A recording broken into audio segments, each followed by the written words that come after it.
Hi, everybody. Hi, everybody. Welcome to the live today. Hi, everybody on Instagram and you guys on Facebook and YouTube. Hi, everyone. I'm so glad to come back with another live. Today, I want to talk to you guys about why it's so hard to start the adoption process. But I also have a very, very special announcement for all of you today that I cannot wait to share. So please stay tuned until the end of the live today. And I'm going to be talking about the special announcement that I have. Hi, Misha on Instagram. Thanks for joining me. I hope your day is going well. It's good to see you. And hi, everybody joining on YouTube and Facebook. So good to see you guys. So, for all of those of you watching, will you please put your names and where you're from in the comment below? Let me know where you're watching from so I can say hi. Hi, Kalisha. She just joined on Instagram. Hello, hello. Good to see you. Good to see you. So, guys, today we're going to talk about why it's so hard to start the adoption process. I'm looking back and forth because, technology. I'm on Instagram over here and then I'm on YouTube over here. So forgive me if my fix is going back and forth. But yeah, welcome everyone. Today we're going to talk about why it is so hard to adopt, to just go through the adoption process in general. So if you have had a desire to grow your family for some time and maybe you've been researching, trying to kind of figure out what to do and how to get it started, you've probably found out by now that it can be pretty hard to figure out the next step to take for your family, right? If that's you, put a comment below, say, yes, I've been researching. Let me know where you are in the adoption process. Okay. So I want to cover three major roadblocks that families really encounter when they're trying to figure out how to start the adoption. Okay. The first one is the amount of information that's out there. So again, if you guys have been doing any amount of research, you've probably seen that there's so much information about adoption that it's really hard to figure out like how to sift through all of it. So, as an adoption lawyer, I've been doing adoptions now for 7 years. And when I Googled adoptions, I felt overwhelmed because there were so many adoption agencies, there were so many consultants, there's so much stuff. And as I started reading through all the information, I realized that a lot of the information is not um, clear enough for people to actually know, okay, this is step one, this is step two, this is step three, right? It just kind of is like a vomit of information, and then you got to figure out what to do with it. So if that's you again, comment, let me know if you've experienced that at all. But yeah, you are not crazy. This is very, very common. Anybody who's researching adoption feels that way because there is way too much information out there. Okay, so that's the first major roadblock for a lot of people is you can easily spend a year or two just researching because you're trying to figure out the right, like, okay, what is the right information I need for my family? What county is best for me to do, or even trying to figure out what type of adoption you want to do. So you're not alone in feeling that. There really is a lot of information. The second roadblock that people face, knowingly or unknowingly, is that the process itself actually is really hard for everybody involved.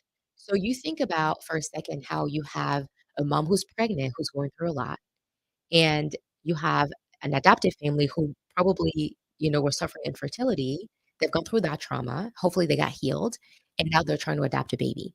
Now you have this adoptive family that's spending so much money to be able to adopt this baby, right? And they match with the birth mom. Now, birth mom gives birth, and now she's like, I don't know if I want to place my baby for adoption, right? So Kalisha says, wish we would have known how long the home study phase can actually take. Took us 9 months, yeah. And wish we would have known we could have started the home study before contacting a consultant. Absolutely. Absolutely. So Kalisha is absolutely right. The home study, like the length of the home study actually depends on you because the caseworker will give you the homework and the information and stuff to do. I've had families that have completed their home study within 3 months just because they were on top of it. They just wanted to get it done. Others that you just take more time. You want to go through the paperwork and maybe with your work schedule, you can't get your fingerprints done. And so there's a lot of factors as to why it may take a family 9 months to complete their home study versus maybe 3 months. Okay. But Kalisha, you're right. It's the process can take a while. So back to what I was saying. So you have these adoptive parents that have spent all this money to adopt this baby. And now you have this mom who have this baby now. She has the baby. And now she's doubting, like, I don't know if I want to do this.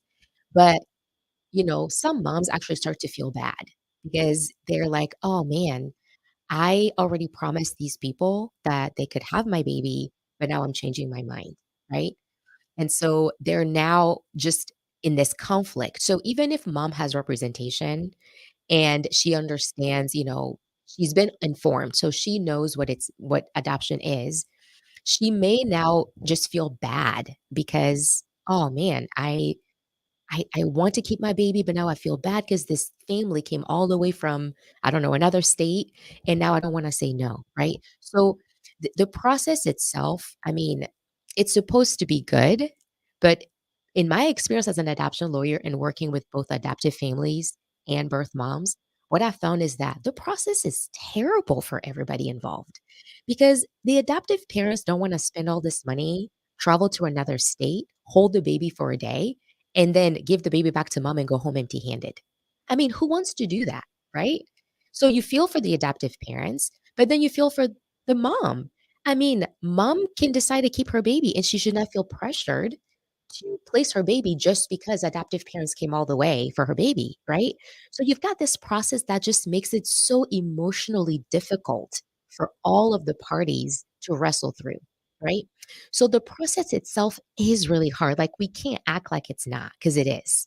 It's emotionally hard because adoptive parents are preparing their hearts for we don't really know if this is going to work, but we're really hoping to adopt this baby, right? And bio mom is just kinda like she may still even have doubts during the process, and she doesn't know how to voice it, right? And then Misha is asking the question, "How long is the home study good for?" The home study usually lasts a year. It's usually valid for a year, and then you just have to redo it, but the process to redoing it doesn't take as long, if you do it right away. If you let it lapse for a long time, then you have to redo the whole process over again, okay? But yeah, thank you for the reply. It's an unwanted sister sorry, Hood podcast. She already replied. Thank you for doing that. Yeah. Okay. So that's the second roadblock is the process itself is really difficult. It's emotionally difficult for all the parties involved. The third reason is the cost. So for you guys on here, it sounds like you've already some of you have already started the process. You've already kind of heard the cost of adoption. Um, the cost of adoption is something that everybody hates, but like, there's really not much you can do about it because it's kinda like if you wanna adopt a baby, then you gotta pay the money, and if you don't pay the money, then you're not adopting a baby. So as much as, like, we don't like the price, you're just kinda stuck with it, right? It stinks. Like, "Man, I don't wanna spend $40,000 just to grow my family, but I guess I have to if I want to." But the cost of adoption is a big barrier for families as well. And the families that move forward with it, maybe they do have the money to do it, but most families actually increasingly are really leaning on grants, um, and so many other ways, having family help them or taking loans or whatever to do the adoption. So the cost is the third roadblock that I see a lot of families say. But one thing that you want to keep in mind with the cost of adoption is first of all, you really want to figure out like whatever professional you choose to work with, you want to know where is my money going? Don't just give 10 grand to a professional and then find out later that 5,000 of it was going towards something that you didn't even know. You wanna know that information before you give them your money. The things that I would look for in a professional is that they're taking care of the bio mom. That's so vital.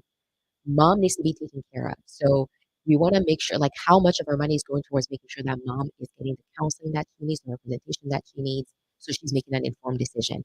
Because you don't want to put yourself in a situation where mom then at the end of the day she places her baby with you and then she comes back and says, I didn't know that I could say no.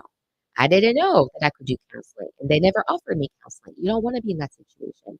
So you want to make sure always that um, you always wanna make sure that the professional you're working with is doing something, has some resources for mom. Now, she can choose to say no. You can't force her to do counseling or whatever, but you wanna make sure that they're at least offering it, okay? So those are the 3 major roadblocks that I see, a lot of families, that keeps them and that makes it so hard for the adoption to go through. So I have a special announcement for you guys. So this is my announcement for today. And so for you who are on Facebook and well, I guess I'll just yeah, I'll just do it this way. So I actually opened the doors to my signature course. It's called the Kingdom Adoption Launchpad. We're going to be starting November 27th. It is a 4-week life course with me. And what you're going to get through the Kingdom Adoption Launchpad is you're going to get to start your adoption journey confidently. So if you're at the place where you've been researching for a while, you still don't know what to do, or maybe you started the process and now you feel stuck, the Kingdom Adoption Launchpad, we're going to give you the tools, the knowledge, and also the support that you need to start your adoption journey confidently. Now, I think it was Misha on here who mentioned earlier that she wishes she would have done the home study process before hiring a consultant. I actually don't recommend for people to do that. It's actually a really big misconception in the adoption community that the first thing you need to do is your home study.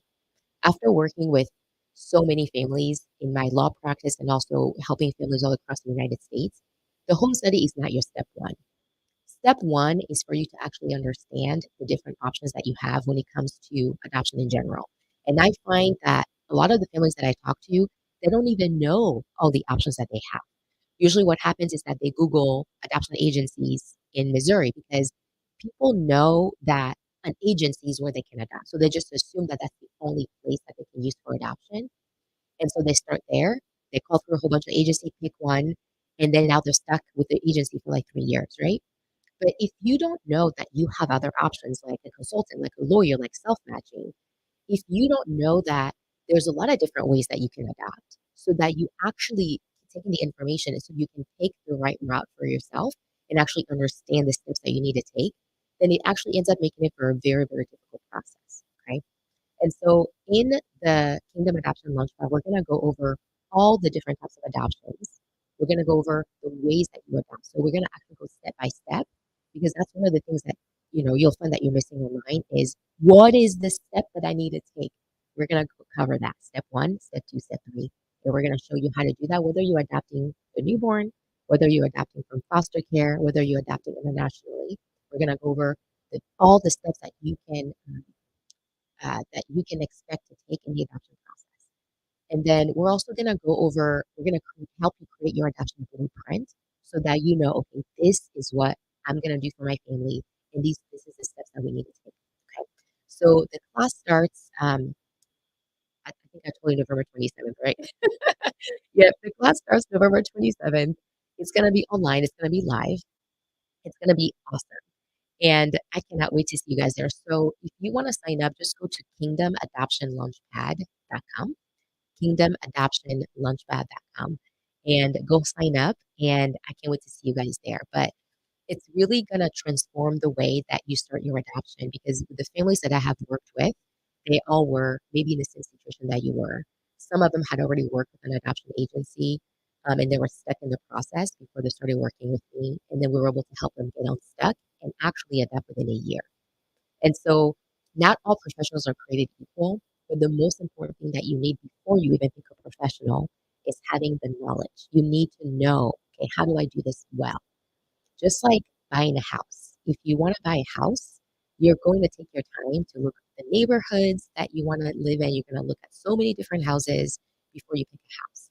It's kind of the same idea with an adoption. You don't want to just Google one thing and then just pick something like you would do a house. You're not just gonna like Google houses in, I don't know, West area and then just pick one. You're gonna take your time. You're gonna look through different. You're gonna look through the neighborhoods. You're gonna look at the different layouts of houses until you feel comfortable. You pick one. It's the same thing with the adoption process. It'll make it a lot smoother for you if you actually take the time to build that foundation before you even pick a professional in the first place. Okay. So I want to strongly encourage you if you are there right now where you're like, man, I've been hitting roadblock after roadblock. I don't know where to start, but I really want to adopt. I don't know what to do. I'm going to encourage you to join us. Okay. So again, it's kingdomadoptionlaunchpad.com. We start November 27th and we're going to go for 4 weeks. So we're going to have Q&As. I'll answer all of your questions. And you're going to go away so confident, knowing exactly what to do, picking the type of adoption you want, knowing exactly the steps that you need to take, and you'll just be ready to go. We're going to launch you into your adoption. All right. If you guys have any question, put it in the comments below. Um, Anybody on here on Instagram? Let's see. If you guys have any questions, put it in the comments, and I'll answer.